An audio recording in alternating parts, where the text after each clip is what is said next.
Tuesday morning. While Jesus slept, I spent the night in conversation with Math. We talked about the strangeness of our position. Here we are, facing the greatest spiritual battle ever. We should be arming ourselves for a grueling confrontation between immortal enemies, but instead we are sworn to inaction. It appears that the Son is resolved to go into single combat against the entire assembled force of the opposition. We can only watch and hope. Later on Tuesday. This morning, Jesus was up early, helped himself to some fruit, and walked to Jerusalem alone. "It's time for action," he said as I moved beside him. And time for action requires time to pray. Nicodemus is on early duty in the temple. He will be solid company until the hyenas arrive.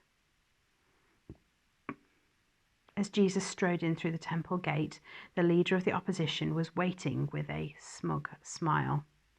He said nothing. He didn't need to. I could see into his fallen angel mind.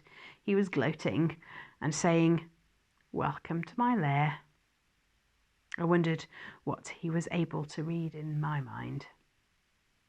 In the court of Jewish men, Nicodemus welcomed Jesus more warmly.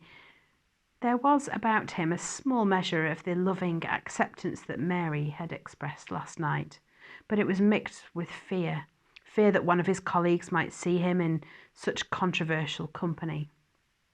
Lucifer, by name the carrier of light, who had passed on the flames of stars from galaxy to galaxy at the beginning of this creation, blew into the embers of that fear, causing it to grow. Lucifer noticed that I did nothing to stop him and sneered. Frustrated by my own inaction, I spoke to him. "What small fires are you kindling now, my former friend?" Nicodemus opened the scroll of the prophet Zechariah, and Lucifer left.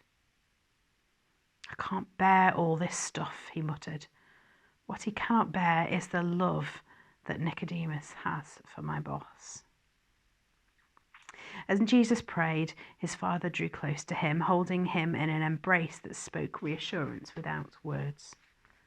After morning prayer, Jesus returned to the outer courtyard and sat on the same bench as yesterday. The first visitors were arriving, and he soon had a small group around him, eager to hear him teach. He told a story about a king who entrusted his wealth to his servants, expecting them to make good use of the money in their care. While he continued to urge the people to put their faith in action, the temple filled. His congregation grew, and his 12 disciples arrived. Again, Jesus was awarded the attentions of the temple guard, who occupied themselves by clearing a greater space as more people gathered. Then the chief priests appeared. They loudly admonished their guards for encouraging Jesus' activities. Caiaphas, the leader of the priests, fired an angry question at Jesus. "Who has given you authority to do the things that you are doing?" The heads that had turned to the black-robed high priest returned quickly to Jesus. "I will ask you a question," Jesus replied. "If you answer it, I will tell you by what authority I am doing these things." Blown along by their arrogance, the priest nodded acceptance to the deal. "John the Dipper," Jesus said, "his dunking, was it from God or not? Tell me." 300 heads spun around again to the back of the crowd and watched as the priests spoke quietly amongst themselves. Listening to their thoughts, I could see how they could have misunderstood Jesus' teaching. They were not at all concerned with the truth or the evidence of John's life. Their only interest was in winning the verbal battle with Jesus. If we say, "from God," they conferred, then he will ask us why we took no notice of John. But if we say, "from men," then the whole crowd will turn against us. For a while they stood looking at each other with anxious faces.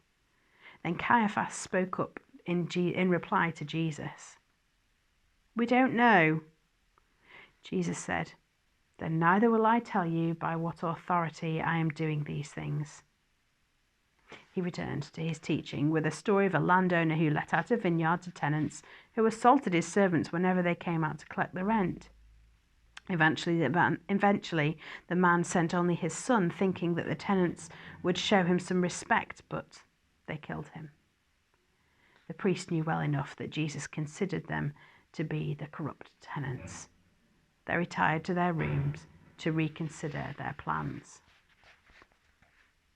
Before long, just one priest returned and interrupted Jesus with a question about paying Roman taxes. And again, Jesus replied with a counter question, and again the priest left deflated. More priests came, this time from a different group in the ruling council. Another question was put to Jesus, and another question carefully planned to catch him out, whichever way he answered. "You are wrong," he replied, "because you do not know either the Scriptures or the power of God." He dispatched them as sharply as he had the others. More priests came, more questions were put, and each time Jesus perceived the catch and sent them back empty-handed. The crowd thrilled at the sheer entertainment of the contest, but even more, they were astonished at the clarity of Jesus' teaching. So simple, so honest, and so obviously true. After a string of such interruptions, Jesus went on the offensive. From the moment he had woken this morning, he was resolved to speak plainly, and that he did. "Woe to you, teachers of the law and Pharisees, you hypocrites," he declared loudly. "You shut the kingdom of heaven in men's faces, and you yourselves do not enter. Woe to you, you hypocrites! You travel land and sea to win a single convert and then make him twice as much of a son of hell as you are."